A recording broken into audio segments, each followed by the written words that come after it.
So this is where we left off last week, because we're not just talking about behaviors when we talk about these things. We're talking about ideas. We're talking about worldviews, whole concepts. These things that we've encountered in our world today don't come in a vacuum. They come with certain pre-commitments to make them intelligible, right? And this forces us to deal with the question of worldview. And so let's start with the definition of what a worldview is. All right, this is from James Anderson. He teaches at RTS down in Charlotte, North Carolina. A worldview, here we go. It is a network of ultimate beliefs, ideas, values, and assumptions about the universe and our place in it that shapes how a person understands their life and experience and the lives and experiences of others, and how that person acts and responds. Okay?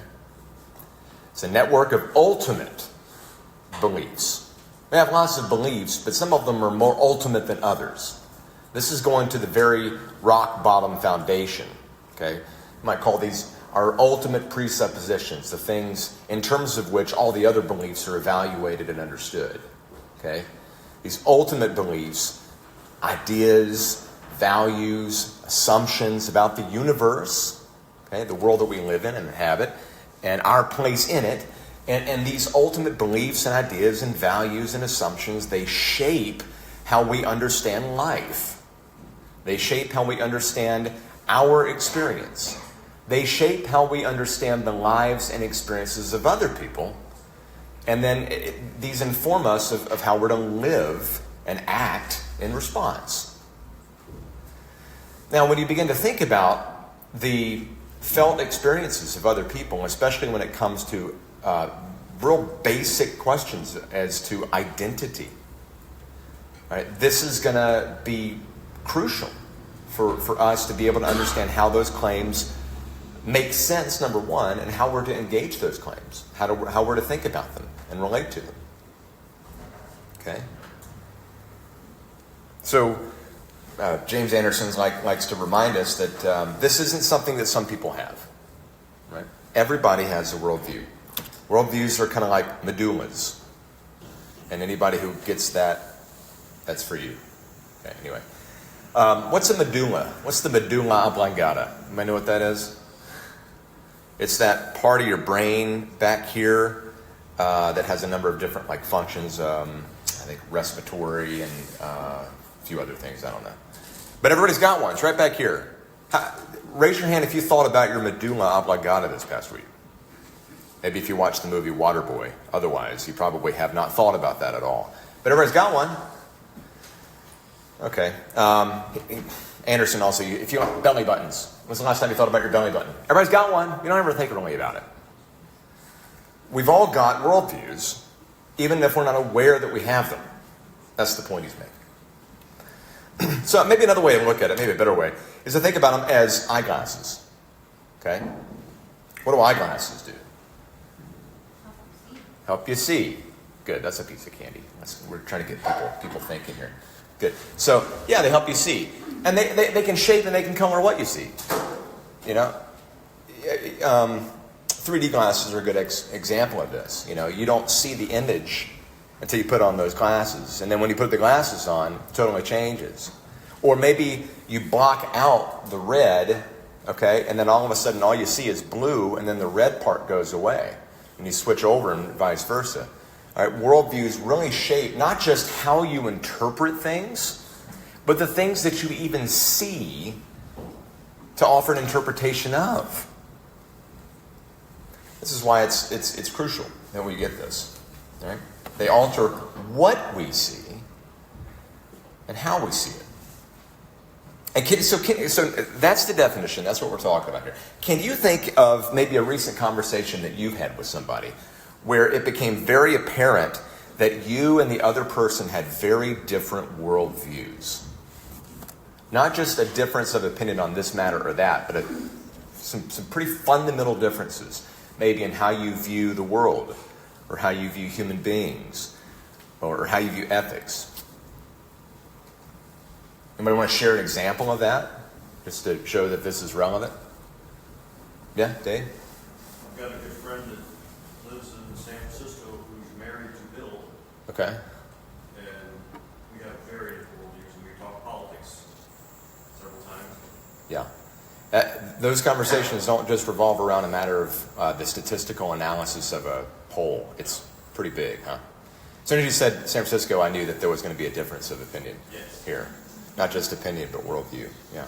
Anybody else have that experience? Brett, what was interesting about this conversation is that this guy claimed that we lived in a bubble. Right. You live in a bubble. Right. And we were like, don't you also live in a bubble? Right. So just really interesting how we all view the world and everything going on around us. Right. Huge differences in these ultimate beliefs and ideas, values, and assumption about the world. Okay? All right, so let's talk about this then. They're important, and we've all got them. They really can make the difference between being able to have a fruitful conversation and understanding of somebody and somebody's views, and just completely missing the boat on it. So let's talk about what makes up a worldview. So if you're in your handout here, this is on second page, what it takes to understand a worldview. All right, I'm going to run through these here. These are, again, this is put together by James Anderson. I think it's a very helpful way of remembering what are some of the big questions that we have to ask whenever we're dealing with the differences in worldview. What goes into making up a worldview? What are some of these ultimate beliefs? What are some of these ultimate values? What are some of these ultimate assumptions that are integral to making up our world and life view? And we're going to look at these 5 here. All right, they're going to spell takes. Now, the first one is our theology. Okay? Everybody has a theology. Atheists, naturalists have a theology. Okay? You don't have to give assent to belief, personal belief in a God, in order to have a theology. Your belief in that God might be that he doesn't exist and the world gets on fine without him. That would be what's called philosophical naturalism. But in either case, you have a view on it. Some of the things that go into our view of theology is our view of God, obviously. Not just our view of God, our view of the universe. Our view of our origins, where we come from, why we're here, if that's even a question you can answer. But in particular, this one gets at, okay, what is reality like? What is the universe like? Now, why is that an important thing to consider whenever we're talking about this Different by Design course? Why is this going to be a very important ultimate belief assumptions in order to engage this topic? Can you clarify what you mean by the universe? Yeah. So, is the universe something that exists out there somewhere? Or is it something that we make and create ourselves? In philosophy, there's between realism and anti-realism. Realism means that regardless of how you feel or interpret the world, it exists out there independent of you. As opposed to, no, we don't actually have access to a real independent world. The world reality is what we make it to be. Okay, have you heard that before? Okay. Why would that be relevant for this course? Yeah. It sets the foundation of how you build your presuppositions of everything else. Okay, good. The views of reality are going to impact the things kind of downstream. Very good. Can you think of anything else?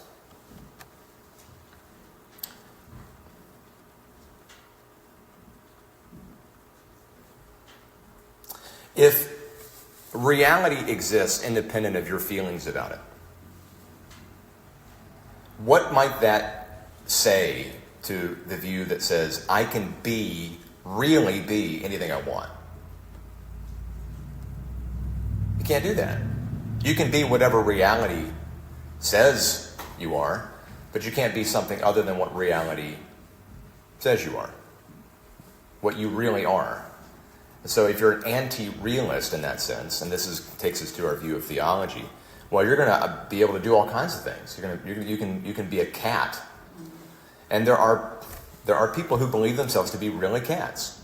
So if you've ever heard this statement, trans women are women. Anybody heard that statement before? Okay, that's a very common, popular slogan. Trans women are women.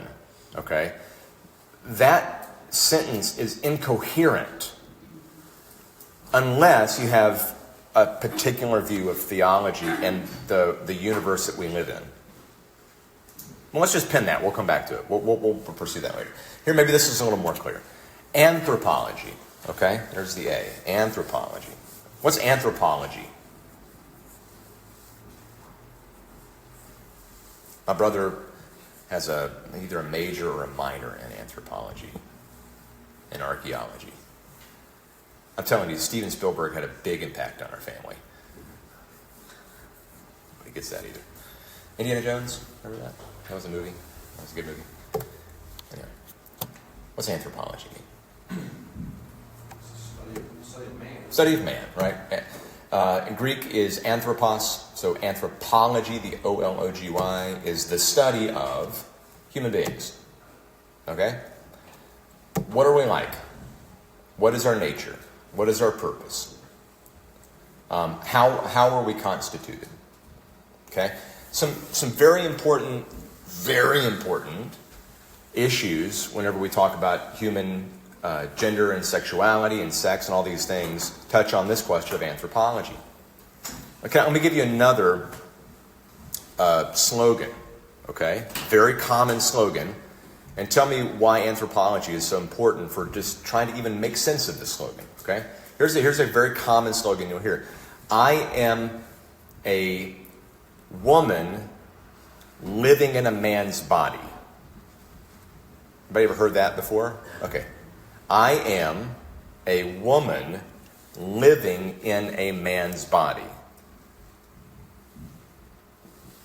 In what areas of anthropology are we going to have to work through to make sense of that?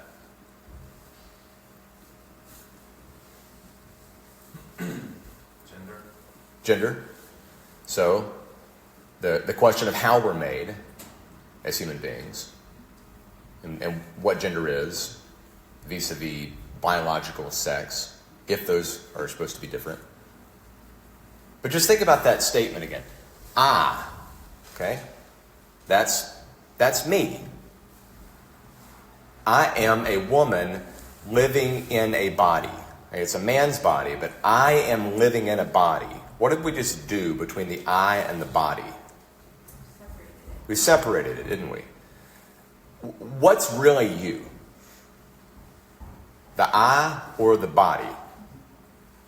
The I, right? This immaterial aspect of yourself inhabits this material body, you see. And in some of these views, the material body is almost like a prison. It's almost something to hinder your flourishing and all of that. But you see, that's a really important anthropological statement because it's making a distinction between you and your body, as opposed to saying, I am my body. You know how different that would be? And you see how much of an impact that is going to make on what you can and can't be. Now we're connecting the anthropology to the theology. You see. Pin that, we'll come back to it again. We're just introducing it right now. We're just trying to get our minds thinking about these big ideas and assumptions.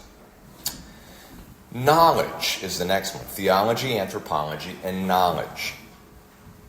This gets at the question of what we know and how we know it. If I make a claim that says biological sex is a spectrum, it's not a binary, it's a spectrum, and there's lots of options in between the two ends of, say, male and female. What kind of a claim am I making? How do I know that's true? How could I know that's true? Have you ever heard somebody make that claim? I'm using biological sex there, but you could use gender if you like. We haven't really defined the differences between those two. We will. But you could, if you want to for right now, switch those out. That's fine. I mean, that's a claim to knowing something. And then what we're going to ask is, well, how do you know that? So you're making that claim, like what is the criteria of knowledge that would have to be satisfied in order to say, I know that's the case? How do you know what you know? What can you know? You often hear, I don't know if you can listen to them, sometimes I'll listen to the congressional hearings, and they'll have an expert on the panel, and the Congress people will be asking, and there's a favorite question, especially people on the right like to ask, how many genders are there? Are there more than 5? And they'll ask this question. It's kind of making it sound silly. But can you know how many there are? Is that even something you can know? And then they were talking about how you would even arbitrate that question. Because it turns out that the people on either side of those questions have very different epistemologies. That is, very different ways of knowing and criteria for what makes up knowledge. What's the best kind of knowledge? Is scientific knowledge the best kind of knowledge? Or can we know things that we can't test in a laboratory? Does that make sense? How do we know what we know, and what are the limits of our knowledge? A very good question to ask whenever we encounter some of these ideas that we're going to be encountering is, how do you know? Let's say that together. How do you know that? There you go. Ask that question. How do you know that? And you're going to get at their views of knowledge. Pin that. We'll come back to it again as well. Maybe this one will be a little more in our wheelhouse. Ethics. Ethics. Every worldview has to deal with their view of ethics. Ethics is our view of right and wrong. What is right? What is wrong? And by right and wrong, we're not talking about the right way to put in a spark plug and the wrong way to put in a spark plug. We're talking about what's morally right. What ought to be, what ought not to be. Okay, that's ethics. So what's right and wrong, and why? What makes this act or that act morally praiseworthy or blameworthy? Why is it right or wrong? And what is right and wrong? Give me some examples of how that's going to be very relevant for this study. Suppose you're a secular person, Dave's friend out in California, all right? They're going to have some very strong moral opinions of our views of their lifestyle. Isn't that right? And they're going to have some pretty strong claims about our views of their lifestyle.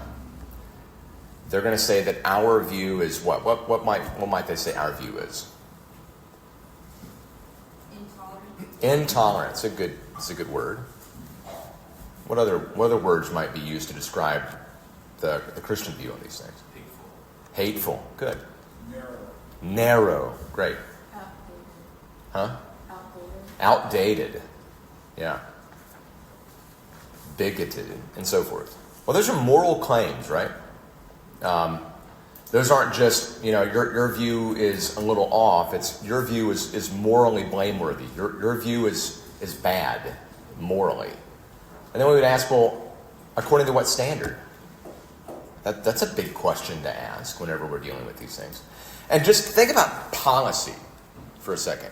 There's all kinds of moral questions around public policy around gender and sexuality that have real moral consequences. And in some of these we're going to see, they're dealing with minors, children, and they're infringing on a parent's role in the life and decision-making of their children. Those are moral issues. And the time is not taken to discuss how we arbitrate moral claims. By what moral standard can we say this is right and this is wrong? And how can you defend that? So what ethic are you working with when you make certain claims about human sexuality? Whenever we talk about the sexual revolution was not so much aimed at changing the morality of sexuality so that we can allow some more things in. The aim of the sexual revolution was to eliminate sexual morality. This is crucial to be able to even just make sense of what has happened historically and how we can interact with these ideas. All right, that's ethics, and then lastly, salvation. Okay, salvation. So this is asking, what is the big problem? And what is the solution? Okay? And so the big problem could be with my life. The big problem could be in the world in general. But there is a big problem, and we're always looking for the solution to that problem. Okay? So let's just think about this in terms of environmental issues. If you're very committed to the issue of climate change, what is the biggest problem in your life and in this world? Humans. Good. You're right. That's exactly right. And you see the connectedness with the anthropology there, right? Okay, and there's an ethic connected with that as well. But humans are the big problem, because what are humans doing? Destroying the planet, and it's going to become uninhabitable for humans. Okay, we can work out the tension there, but you see the point, right? There's a problem. There's a big global problem. And what's the solution? Well, if the problem is humans, reduce the number of humans, right? I mean, fundamentally, that is an answer that many have given. Or radically reduce the ability of humans to interact with the world. But that's a problem, and there's a solution. What do you think is the big problem for many in the LGBTQ movement? What's the problem? Acceptance. What's that? Acceptance. Acceptance. Good. What else?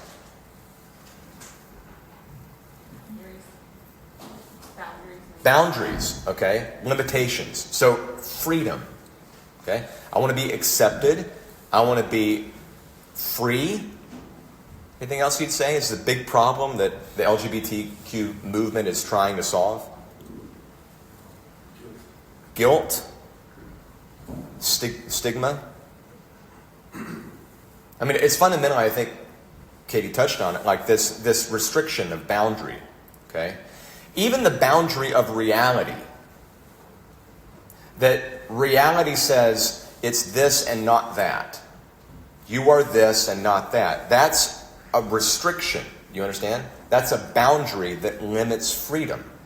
And so one of the ways that we could take off those shackles is change our view of reality. And so it's not the case that reality is something out there independent of me. Reality is dependent on my views about reality. You see, that shift in our view of reality then fixes this problem of a lack of freedom.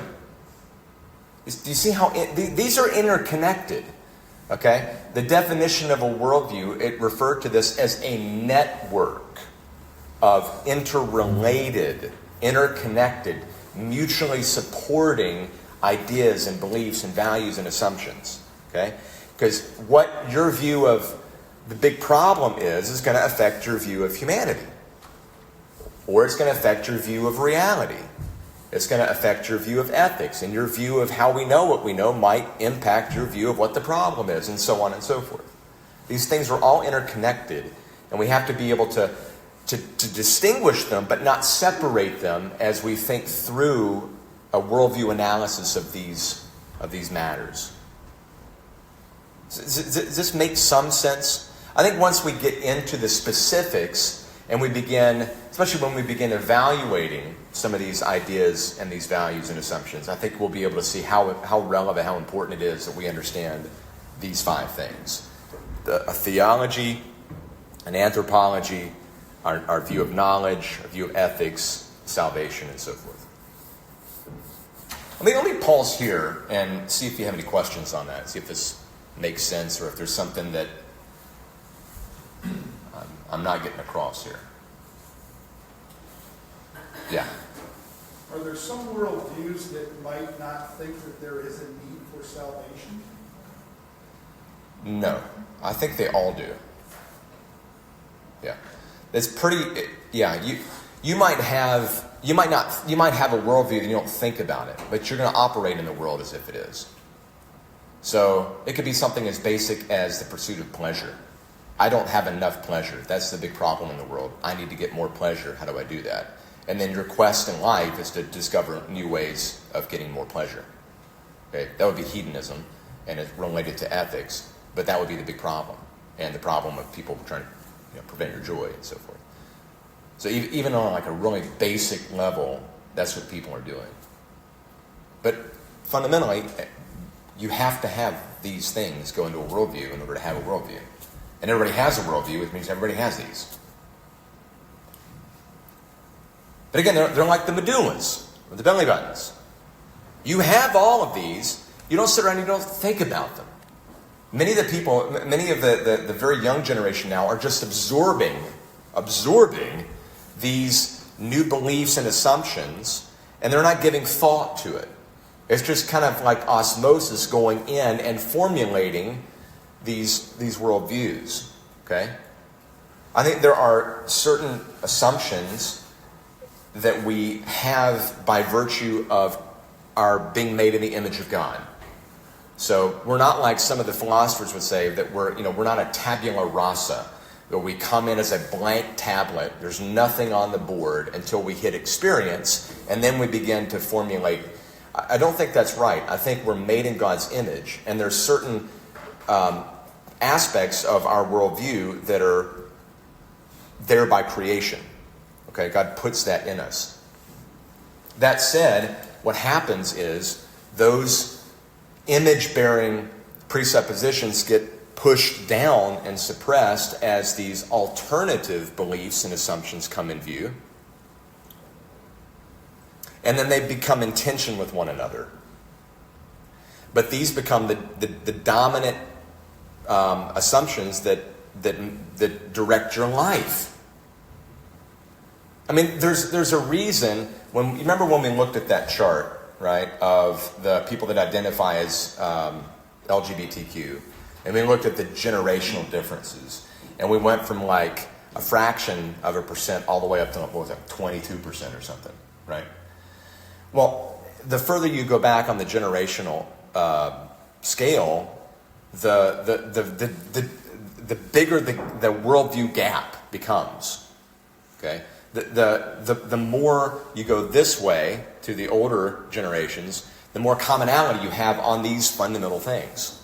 Okay, and what has happened over the past 50 years, and with like lightning speed over the past 20 years, 25 years, is you no longer, like the vestiges of the other worldview are just about gone.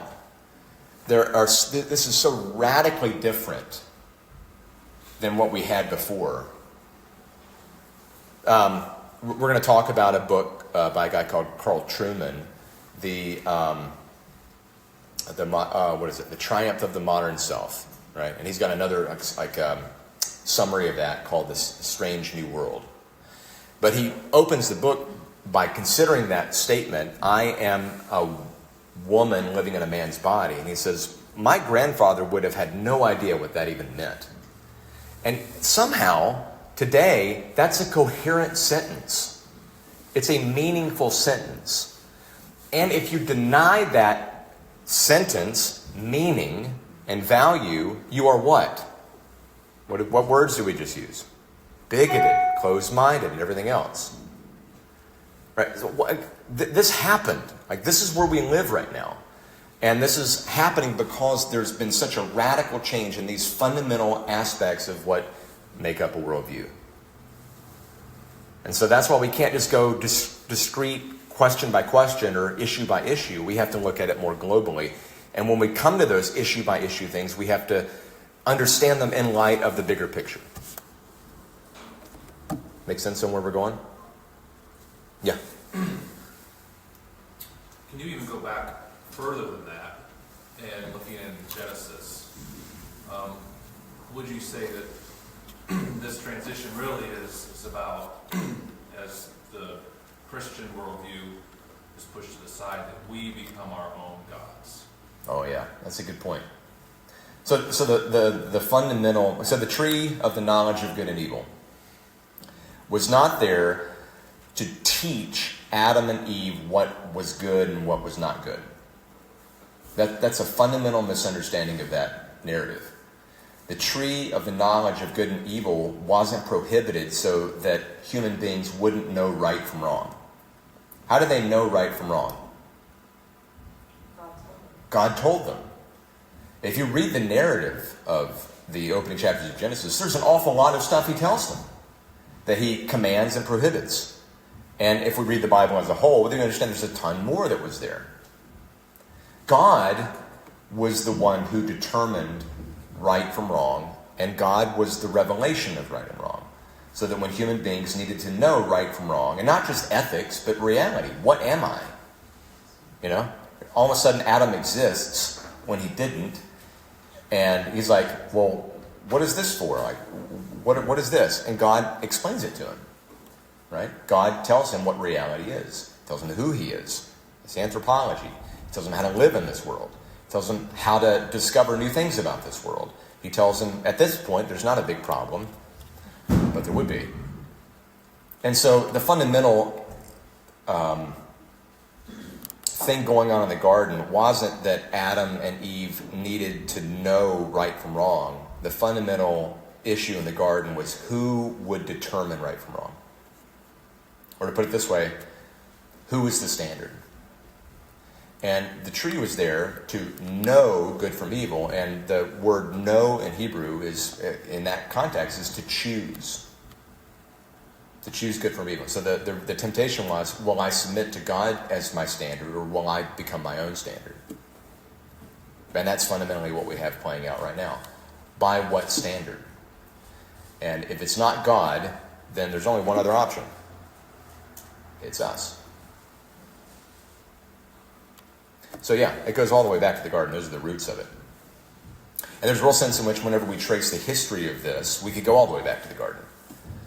But then we'd have like 18 or 19 different sessions just on the history of how we got here.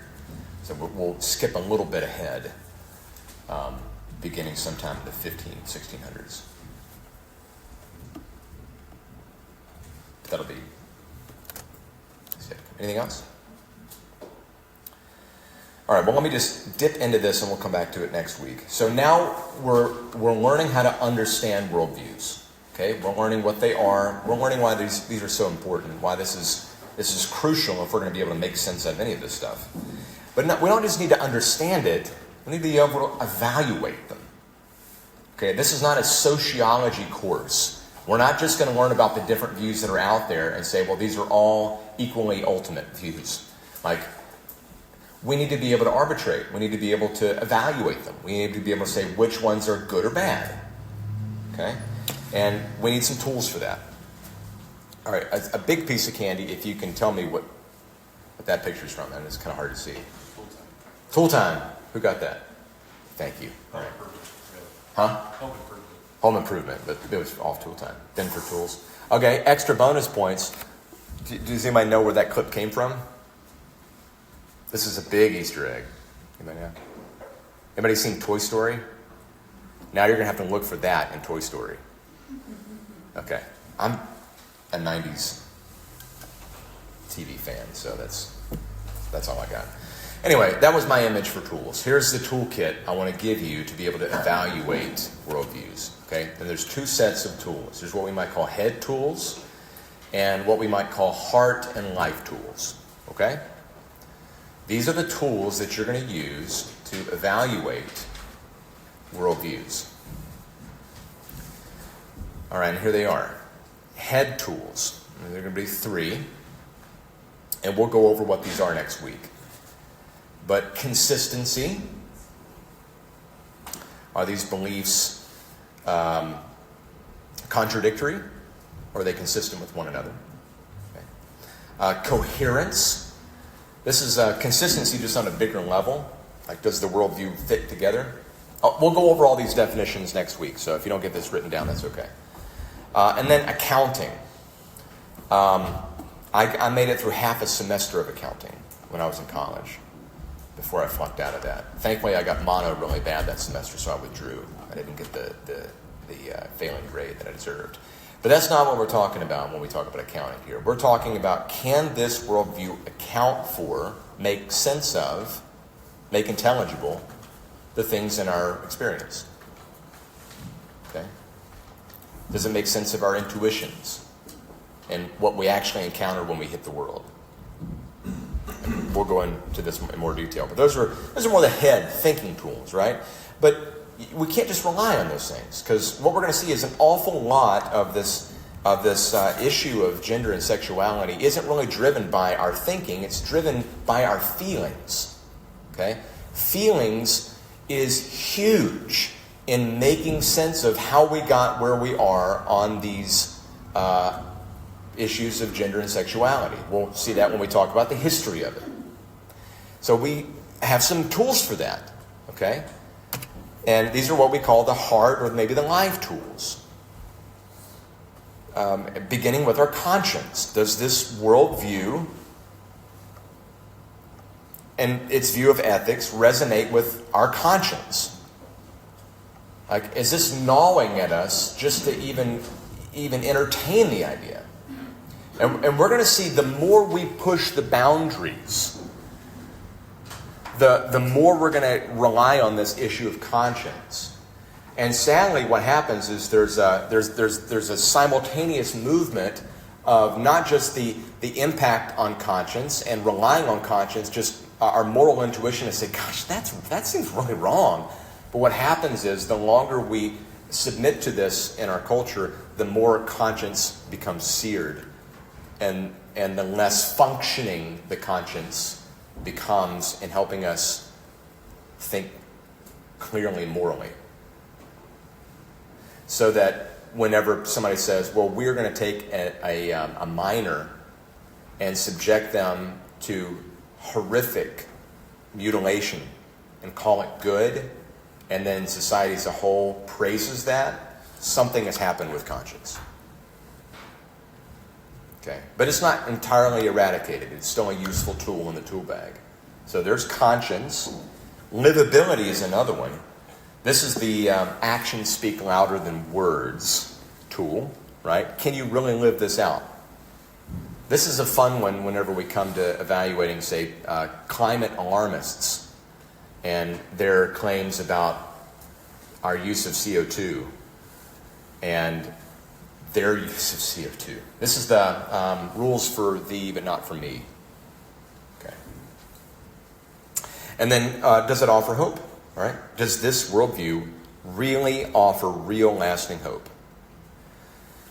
And this one is especially relevant for the issue of gender and sexuality, because especially young people are seeking for ultimate lasting meaning and satisfaction and hope in this whole area of gender and sexuality, and it is going to bankrupt them. And there's so much data that supports that, and we see that through the history of people trying to do this over time. And we have a much better offer of hope than what the secularist offers. And it's unique to the gospel. And those are the tools that we're going to be able to use to not only be able to understand these worldviews, but to evaluate them. And ultimately to be able to set them over against the Christian worldview, to make the distinction and to show why the Christian worldview offers what they're really wanting deep down, but can't get from this approach. Okay. It's ultimately going to end in evangelism. But we got a lot of stuff to get to before we can get to that point. So that's what we'll pick up next week. Questions on any of this? Kind of make sense on what we're covering and why we're covering it, and how we're basically just trying to get get ourselves ready to engage this. And then once we cover the tools, what we're going to begin to focus on is how we got here. All right? What happened somewhere between my grandfather's generation and my kids' generation that is so radically different in terms of our worldview that we have things going on right now that we have. That'll be in a couple weeks.